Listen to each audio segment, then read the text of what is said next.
We kicked off somewhere in 2005, I think, just as a collection of friends and family, and it just grew year on year. This is a nice vibe. It just feels like a party, to be honest.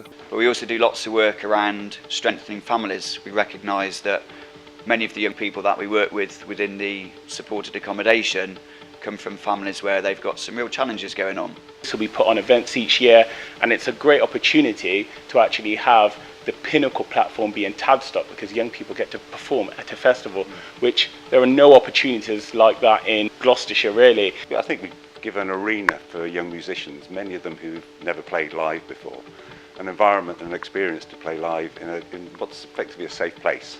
Well, starting a band or just starting playing the instrument is like the best part. It's awesome fun. Find an instrument that you love and play it really, really, really well, and then hang out with people who've learned to play their instruments really, really well, and then write good songs.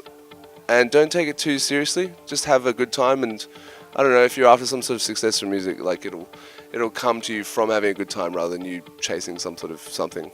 Just walking around after my set and people are like coming over and saying hello, and everyone's so friendly. It's really lovely. Yeah, no, I think it's just generally for us as artists. To feel a bit more comfortable. Try and make yourself as original and unique as possible, because there's a lot of people out there doing the same thing, you know. The songs that you typically seem to listen to at the beginning of your career are the ones that speak to you the most, so you could you begin writing songs like them, and that's always a good technique. I think the biggest reward for all of us is when we see some of those young people on the main stage at TADSTOCK, and they're, for the first time, doing their live act, and it's actually, that's fantastic. But the even better bit is then when they come off stage, and they're just absolutely buzzing with positive vibes.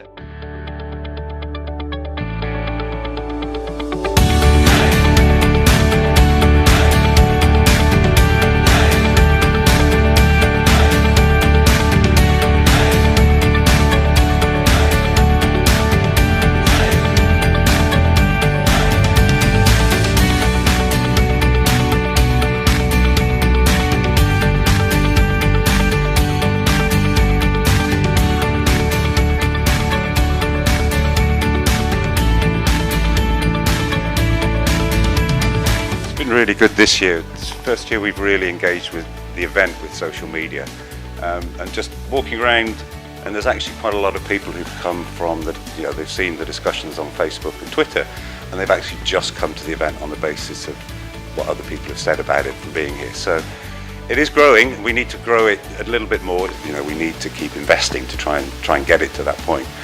And the ways we'll do that is obviously by just continually promoting it. Work like this, hopefully it'll go out and engage with other people who can come and help. We've got some interesting plans on how we try and get some, really interesting artists along to come and support the young acts.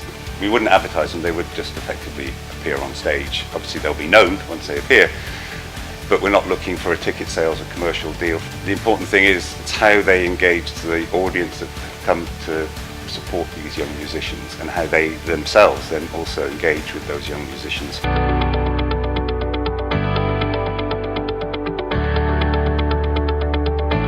The UK is in the top 5 of countries producing solar power energy. TAD's solar farm here is the 5th biggest in the UK, 135,000 solar panels. We have a solar farm adjacent to the site. It's a huge one. In fact, it was the country's biggest for a period when it was connected, and I think it's number 5 in the UK list still. The farm itself, the site, has its own dedicated solar array, and that feeds and runs the site all weekend. This year we're going to carry on doing what we do, how to develop young musicians, how to develop old musicians to people, give opportunities to people. It can be a real life changer. It really can transform lives.